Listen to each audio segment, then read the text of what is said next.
ऐसा किस दिन आएगा, कब होऊंगा बाह्यांतर निर्ग्रंथ, जब संबंधों का बंधन तीक्ष्ण छेद कर विचरूंगा, कब महत् पुरुष के पंथ, जब अपूर्व अवसर ऐसा किस दिन आएगा।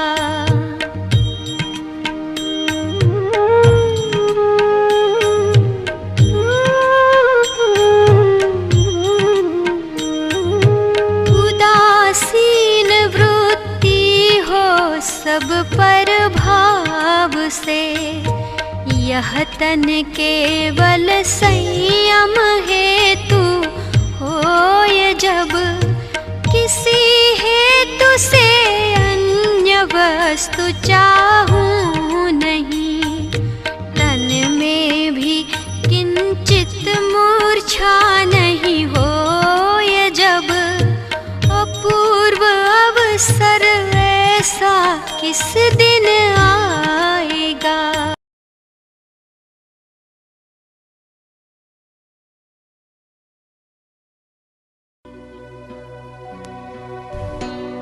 पवित्रता का मूल सदाचार है।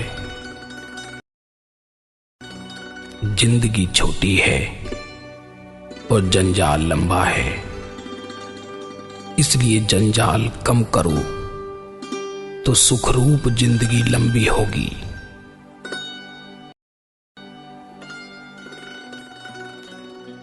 कदम रखने में पाप है, देखने में जहर है और सिर पर मौत सवार है। यह विचार करके आज के दिन में प्रवेश करो।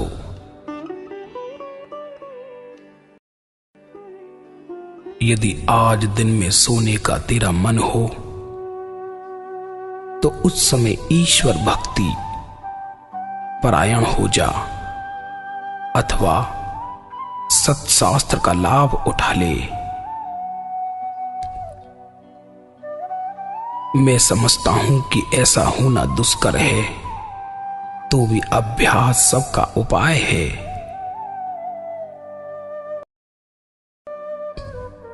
इस तरह नया बैर मत बढ़ा, क्योंकि बैर करके कितने समय का सुख भोगना है, ये विचार तत्वज्ञानी करते हैं।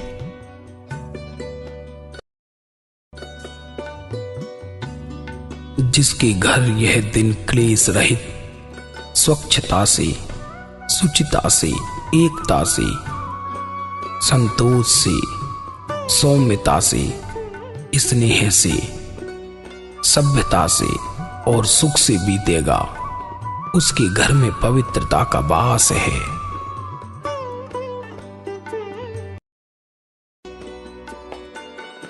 भले ही तू अपनी आजीविका जितना प्राप्त करता हो, परंतु यदि निरुपाधि में हो तो उस उपाधि में राज सुख की इच्छा करके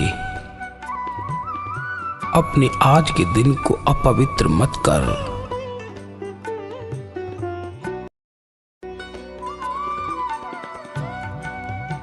परिग्रह की मूर्छा पाप का मूल है।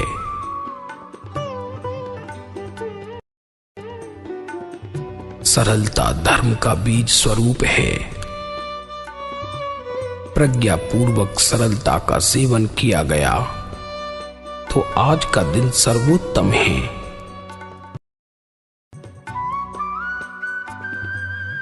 यदि आहार करना हो तो पुद्गल के समूह को एक रूप मानकर करना, परंतु लुब्ध नहीं होना। वेदनीय कर्म का उदय हुआ हो तो पूर्व कर्म स्वरूप का विचार करके घबराना नहीं। ममत्व ही बंध है, बंध ही दुख है। पुद्गल की हानि वृद्धि से खेद खिन्न या प्रसन्न नहीं होना। आत्म उपयोग कर्म त्याग का उपाय है। कोई बांधने वाला नहीं है, अपनी भूल से बंधता है। मैं कहां से आया हूं, मैं कहां जाऊंगा, मुझे क्या बंधन है, क्या करने से बंधन चला जाए, कैसे छूटना हो, ये वाक्य स्मृति में रखना। सुख दुख दोनों मन की कल्पनाएं हैं। क्षमा ही मोक्ष का भव्य द्वार है। दुर्जनता करके जीतना यही हारना है, ऐसा मानना। आत्मा को जो सत्य का रंग चढ़ाए वे सत्संग है। आत्मा को जो मोक्ष की मैत्री कराए वह मित्रता है। चंचल चित्त ही सर्व विषय दुखों का मूल है। इसे तो अखंड सिद्धांत मानिए कि संयोग वियोग, सुख दुख, खेद आनंद, राग अराग कारण पर आधारित हैं।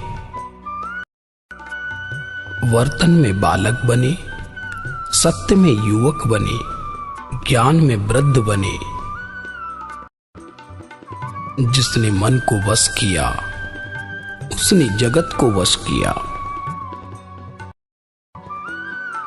जगत में मान ना होता तो यही मोक्ष होता।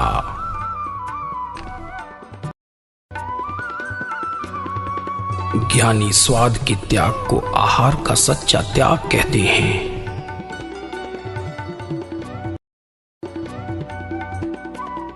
जिसने सारे जगत का शिष्य होने रूप दृष्टि को वेदन नहीं किया वह सद्गुरु होने योग्य नहीं है। राग के बिना संसार नहीं और संसार के बिना राग नहीं। एक भव के थोड़े सुख के लिए अनंत भव के अनंत दुख को नहीं बढ़ाने का प्रयत्न सत्पुरुष करते हैं। जो संसार प्रवृत्ति इस लोक और परलोक में सुख का कारण हो उसका नाम व्यवहार शुद्धि है। उदय में आए हुए कर्मों को भोगते हुए नई कर्म ना बंधे, इसके लिए आत्मा को सचेत रखना ये सत्पुरुषों का महान बोध है। मैत्री अर्थात सर्व जगत से निर्वैर बुद्धि। प्रमोद अर्थात किसी भी आत्मा के गुण देखकर हर्षित होना। करुणा अर्थात संसार ताप से दुखी आत्मा के दुख से अनुकंपा आना। और उपेक्षा अर्थात निष्प्रह भाव से जगत के प्रतिबंध को भूलकर आत्महित में आना। ये भावनाएं कल्याण में और पात्रता देने वाली हैं। समझकर अल्पभाषी होने वाले को पश्चाताप करने का अवसर कम ही संभव है। हे नाथ, सातवें नरक की वेदना मिली होती तो शायद मान्य करता, परंतु जगत की मोहिनी मान्य नहीं होती।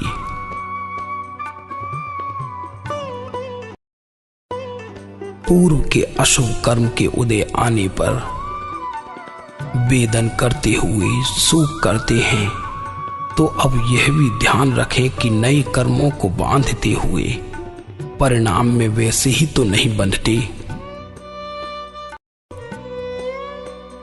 आत्मा को पहचानना हो तो आत्मा का परिचय होना और पर वस्तु का त्यागी होना।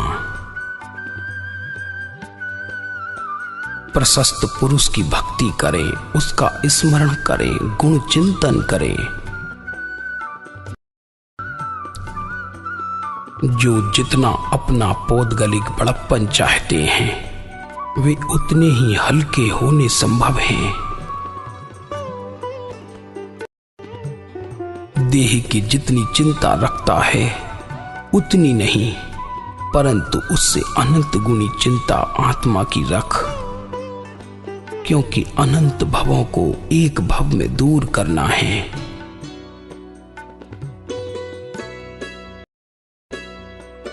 पौद्गलिक रचना से आत्मा को स्तंभित करना उचित नहीं है। निरुपायता के आगे सहनशीलता ही सुखदायक है। संत के बिना अंत की बात का अंत नहीं पाया जाता। लोक संज्ञा से लोकाग्र में नहीं पहुंचा जाता। ईश्वर पर विश्वास रखना यह एक सुखदायक मार्ग है। जिसका दृढ़ विश्वास होता है वह दुखी नहीं होता, अथवा दुखी होता है तो दुख का वेदन नहीं करता। दुख उल्टा सुख रूप हो जाता है। संसार में प्रारब्ध अनुसार चाहे जैसे सुभासुभ उदय में आए, परंतु उनमें प्रीति अप्रीति करने का हमें संकल्प भी ना करें।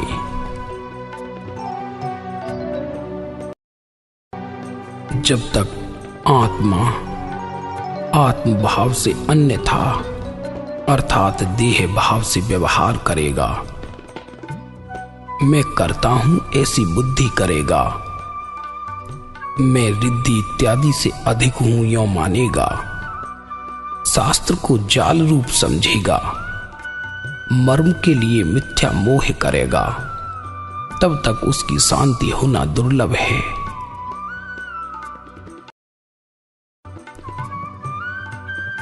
उदासीनता अध्यात्म की जननी है। जिसका हृदय शुद्ध है और जो संत की बताई हुई राह से चलता है उसे धन्य है।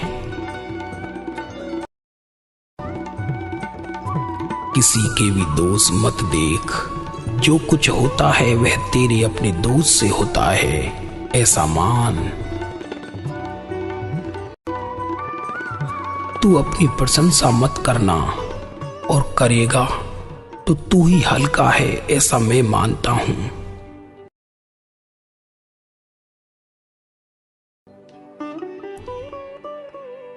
भव स्थिति की परिपक्वता हुए बिना, दीन बंधु की कृपा के बिना, संत चरण की सेवा किए बिना त्रिकाल में मार्ग मिलना दुर्लभ है।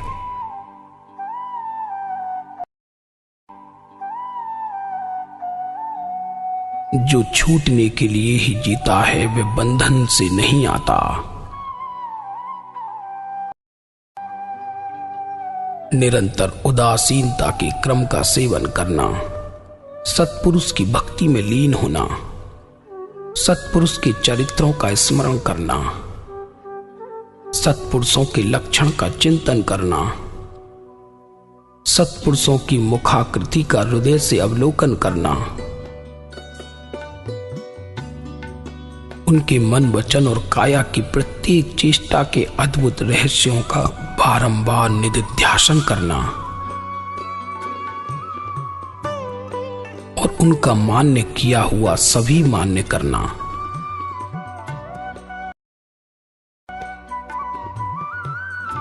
जिससे वक्रता व जड़ता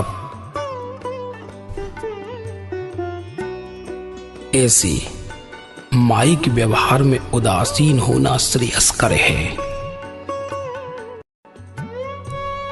जो कुछ प्रिय करने योग्य है उसे जीवने जाना नहीं, और बाकी का कुछ प्रिय करने योग्य नहीं है, वह हमारा निश्चय है।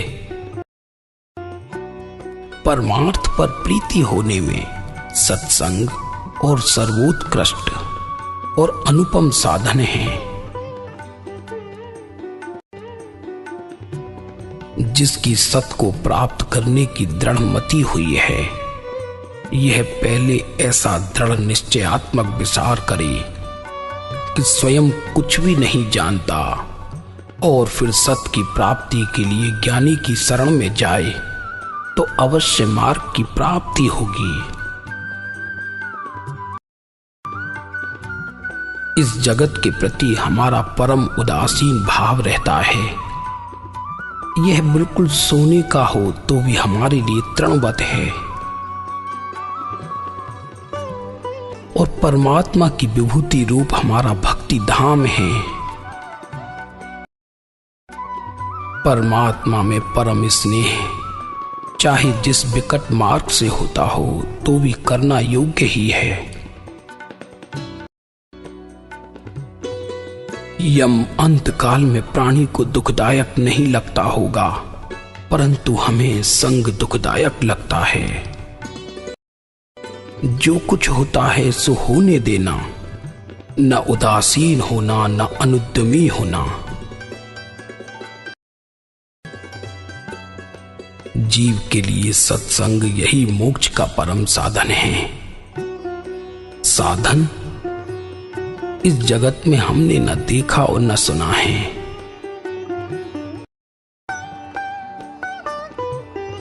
भक्ति पूर्णता पाने के योग्य एक तृण मात्र भी हरि से न मांगना, सर्वदशा में भक्तिमय ही रहना।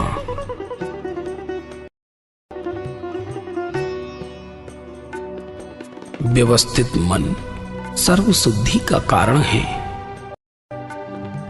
मुमुक्षुता यह है कि सर्व प्रकार की मोहासक्ति से अकुलाकर एक मोक्ष के लिए ही यत्न करना,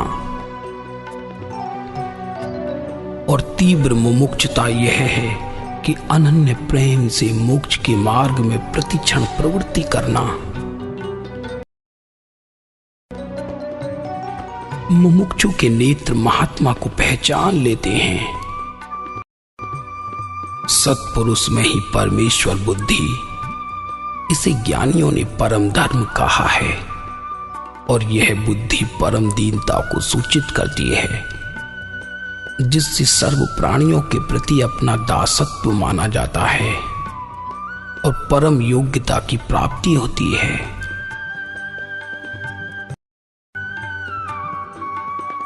महात्मा में जिसे दृढ़ निश्चय होता है, उसे मोहासक्ति दूर होकर पदार्थ का निर्णय होता है।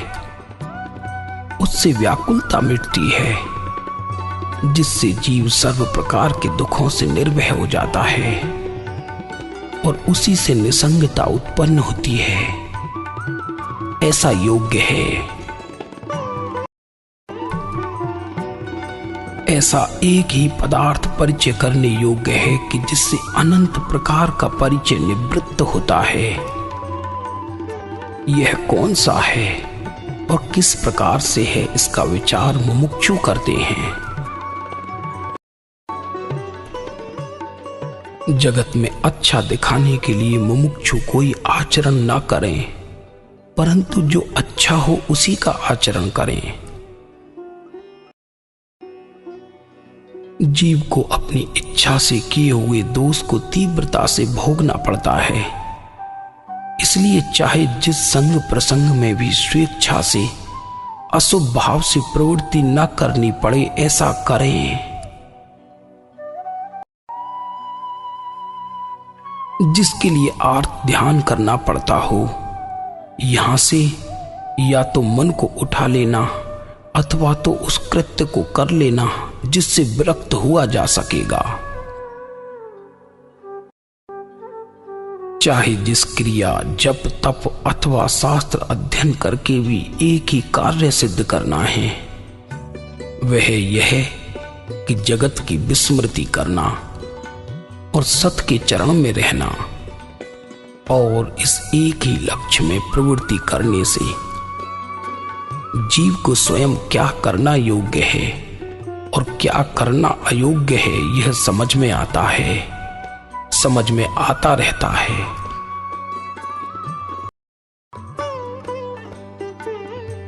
जगत आत्म रूप मानने में आए, जो हो वह योग्य ही मानने में आए, पर के दोष देखने में आए, अपने गुणों की उत्कृष्टता सहन करने में आए, तो ही इस संसार में रहना योग्य है, दूसरी तरह से नहीं।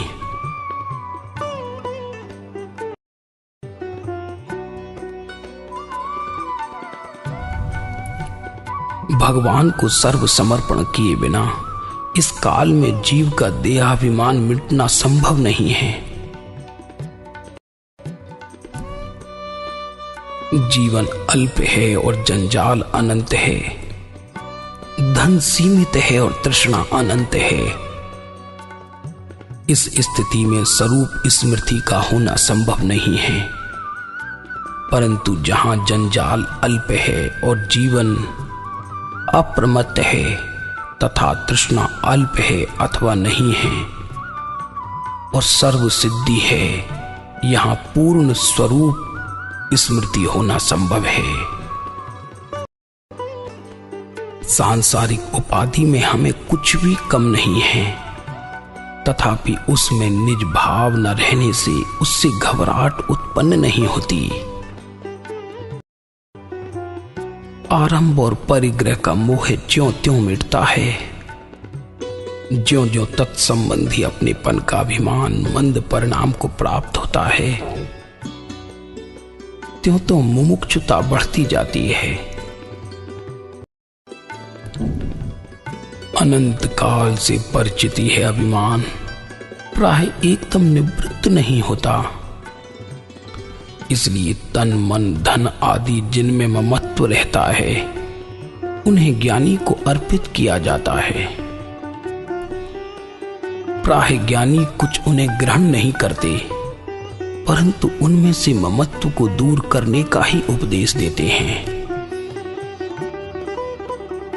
और करने योग्य भी यही है कि आरंभ परिग्रह को बारंबार के प्रसंग में पुनः पुनः विचार करके उनमें ममत्व न होने दें, तब मुमुक्षुता निर्मल होती है। किसी का दोष नहीं है, हमने कर्म बांधे इसलिए हमारा दोष है। जिस प्रकार से जीव को ममत्व विशेष हुआ करता हो अथवा बढ़ा करता हो, उस प्रकार से यथासंभव संकोच करते रहना, यह सत्संग में भी फल देने वाली भावना है। उपार्जित नाहक किए हुए कर्म भोगने में नहीं आते, ऐसा समझकर दूसरे किसी के प्रति दोष दृष्टि करने की वृत्ति को यथाशक्ति शांत करके समता से प्रवृत्ति करना योग्य लगता है, और यही जीव का कर्तव्य है। संसारी उपाधि का जैसा होता हो वैसा होने देना कर्तव्य यही है। धीरज से उदय का वेदन करना योग्य है।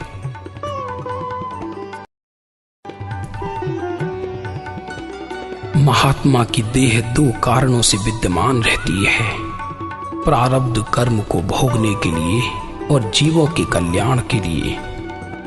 तथापि वे इन दोनों में उदासीनता से उदयानुसार प्रवृत्ति करते हैं। जगत के अभिप्राय की ओर देखकर जीव ने पदार्थ का बोध पाया है, ज्ञानी के अभिप्राय की ओर देखकर पाया नहीं है। जिस जीव ने ज्ञानी के अभिप्राय से बोध पाया है, उस जीव को सम्यक दर्शन होता है। किसी भी प्रकार से पहले तो जीव का अहम तत्व दूर करना योग्य है। जिसका देहाभिमान गलित हुआ है, उसके लिए सब कुछ सुखरूप ही है। जिसे भेद नहीं है, उसे खेद का संभव नहीं। हर इच्छा में दृढ़ विश्वास रखकर आप प्रवृत्ति करते हैं, यह भी सापेक्ष सुखरूप है। जिसे बोध बीज की उत्पत्ति होती है, उसे स्वरूप सुख से परितृप्तता रहती है। और विषय के प्रति अप्रयत्न दशा रहती है। जिस जीवन में क्षणिकता है उस जीवन में ज्ञानियों ने नित्यता प्राप्त की है, यह अचरज की बात है। जिसे सच्चा आत्मभान होता है उसे मैं अनन्य भाव का अकर्ता हूं, ऐसा बोध उत्पन्न होता है और उसकी अहम बुद्धि विलीन हो जाती है। अनंत काल व्यवहार करने से व्यतीत किया तो फिर उसकी झंझट में परमार्थ का विसर्जन ना किया जाए। ऐसी प्रवृत्ति करने का जिसका निश्चय है उसे वैसा होता है, ऐसा हम जानते हैं। ज्ञानी अपना उपजीवन आजीविका भी पूर्व कर्मानुसार करते हैं। ज्ञान में प्रतिबद्धता हो इस तरह आजीविका नहीं करते, अथवा इस तरह आजीविका कराने के प्रसंग को नहीं चाहते। जिसे ज्ञानी में केवल निष्प्रह भक्ति है, उनसे अपनी इच्छा पूर्ण होती न देखकर भी जिसमें दोष बुद्धि नहीं आती, ऐसे जीव की आपत्ति का ज्ञानी के आश्रय से धैर्य पूर्वक प्रवृत्ति करने से नाश होता है, अथवा उसकी बहुत मंदता हो जाती है।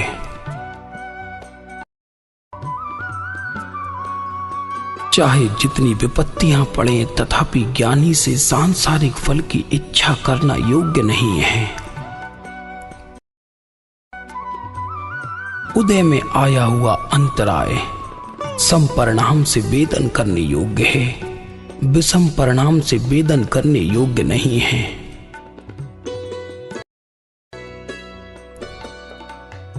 दुख की निवृत्ति को सभी जीव चाहते हैं और दुख की निवृत्ति जिनसे दुख उत्पन्न होता है, ऐसे राग द्वेष और अज्ञान आदि दोषों की निवृत्ति हुए बिना संभव नहीं है। इन राग आदि की निवृत्ति एक आत्मज्ञान के सिवाय दूसरे किसी प्रकार से भूतकाल में हुई नहीं है, वर्तमान काल में होती नहीं है, भविष्य काल में होगी नहीं।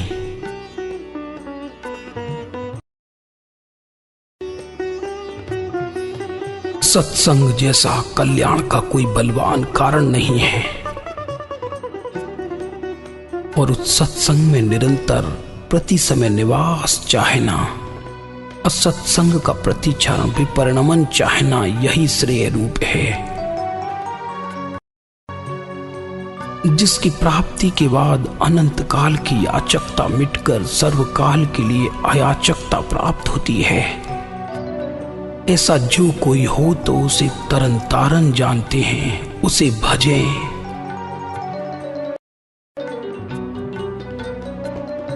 मोक्ष तो इस काल में भी प्राप्त हो सकता है अथवा प्राप्त होता है, परंतु मुक्ति का दान देने वाले पुरुष की प्राप्ति परम दुर्लभ है।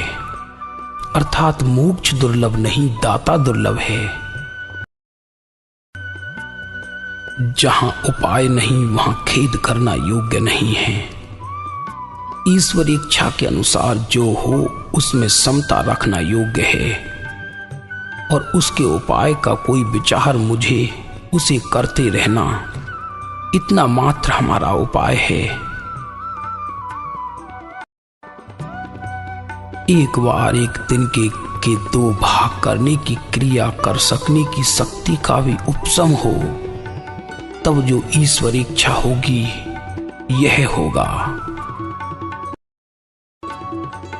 किए हुए कर्म भोगे बिना निवृत्त नहीं होते और ना किए हुए किसी कर्म का फल प्राप्त नहीं होता।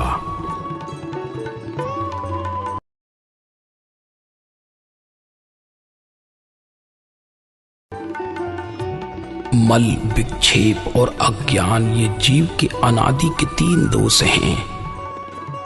ज्ञानी पुरुषों के वचनों की प्राप्ति होने पर उनका यथा योग्य विचार करने से अज्ञान की निवृत्ति होती है।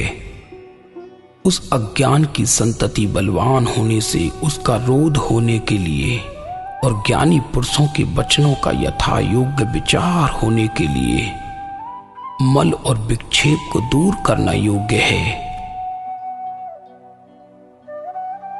सरलता, क्षमा, अपने दोष देखना, अल्पारंभ, अल्प परिग्रह इत्यादि मल मिटने के साधन हैं। ज्ञानी पुरुष की अत्यंत भक्ति विक्षेप मिटने का साधन है।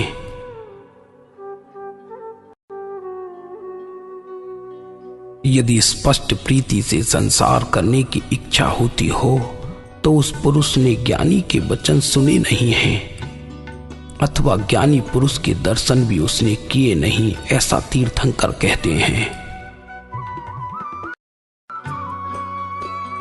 जिसकी कमर टूट गई है उसका प्राय सारा बल परिक्षीणता को प्राप्त होता है। जिसे ज्ञानी पुरुष के वचन रूप लकड़ी का प्रहार हुआ है, उस पुरुष में उस प्रकार से संसार संबंधी बल होता है, ऐसा तीर्थंकर कहते हैं। जिस वस्तु का महात्म्य दृष्टि में से चला गया उस वस्तु के लिए अत्यंत क्लेश नहीं होता। शारीरिक वेदना को देह का धर्म मानकर और बांधे हुए कर्मों का बोझ जानकर सम्यक प्रकार से सहन करना योग्य है।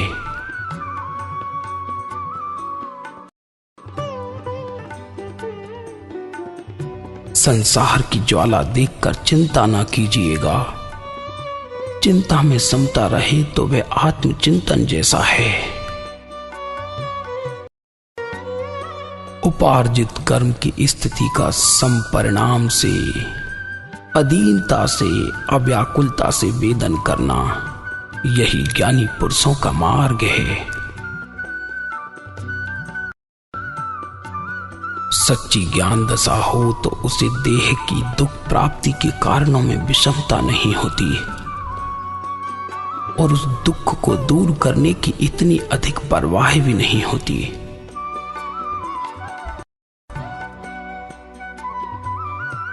इस काल में मुमुक्षु जीव को संसार की प्रतिकूल दशाएं प्राप्त होना, यह उसे संसार से तरने के समान है।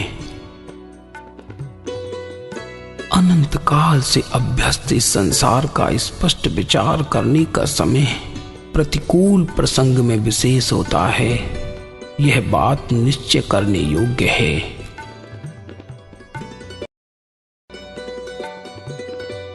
व्यवहारिक प्रसंगों की नित्य चित्र विचित्रता दिखाई देती है। मात्र कल्पना से उनमें सुख और कल्पना से दुख, ऐसी उनकी स्थिति है। अनुकूल कल्पना से वे अनुकूल भाषित होते हैं और प्रतिकूल कल्पना से वे प्रतिकूल भाषित होते हैं। ज्ञानी पुरुषों ने उन दोनों कल्पनाओं के करने का निषेध किया है। विचारवान को शोक योग्य नहीं है, ऐसा श्री तीर्थंकर कहते हैं।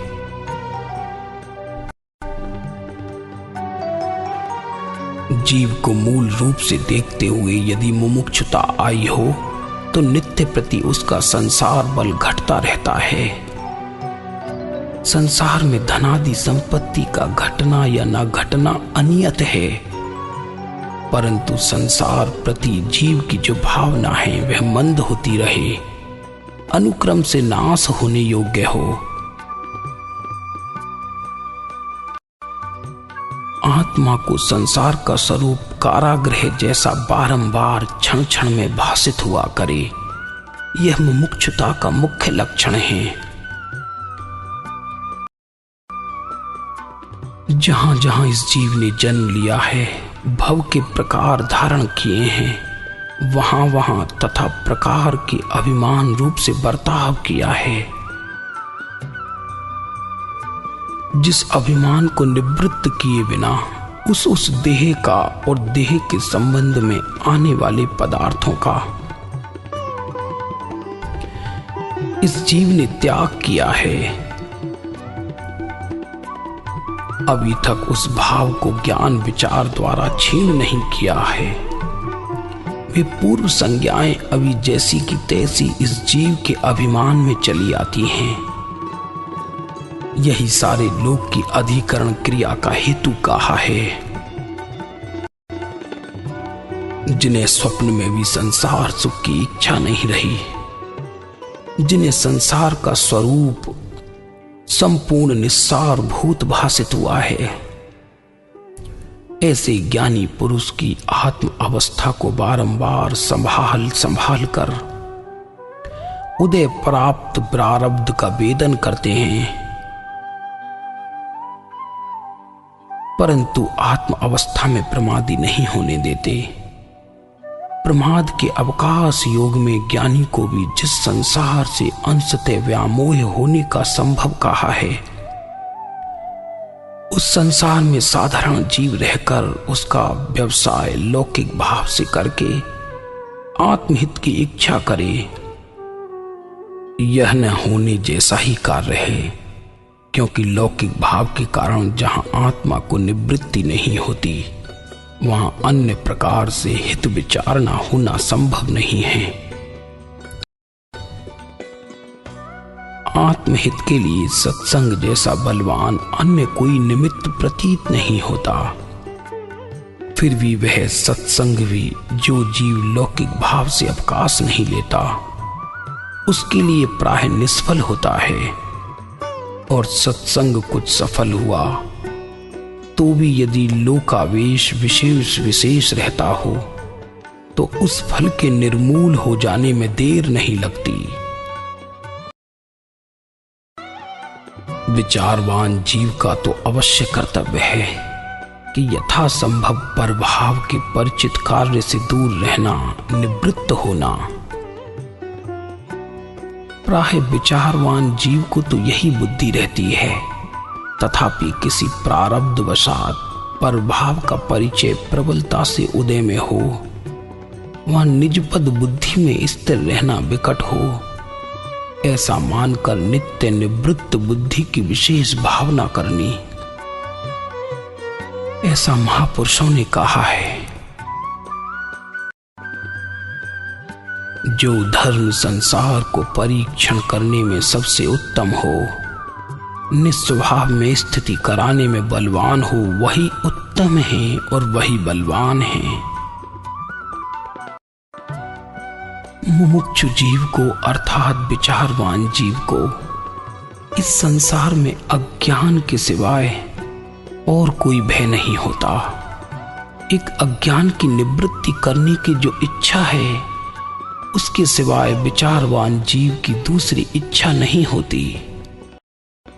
विचारवान के चित्त में संसार कारागृह है, समस्त लोग दुख से आर्त है, भयाकुल है, राग द्वेष के प्राप्त फल से जलता है, ऐसा विचार निश्चय रूप ही रहता है।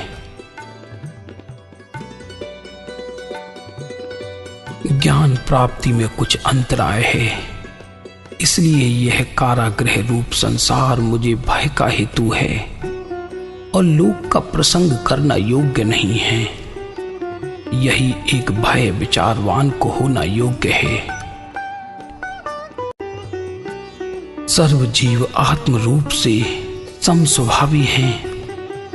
अन्य पदार्थ में जीव यदि निज बुद्धि करे तो परिभ्रमण दशा प्राप्त करता है, और निज में निज बुद्धि हो तो परिभ्रमण दशा दूर होती है।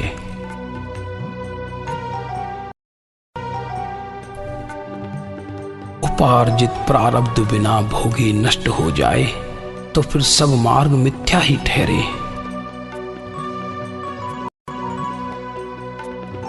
मोक्ष मार्ग में प्रवृत्ति दो की होती है, एक आत्मज्ञानी की और एक आत्मज्ञानी के आश्रयवान की। ऐसा श्री जिनेंद्र ने कहा है।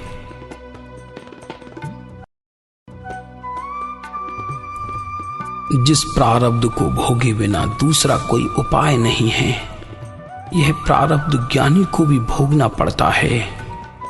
ज्ञानी अंत तक आत्मार्थ का त्याग करना नहीं चाहते, इतनी भिन्नता ज्ञानी में होती है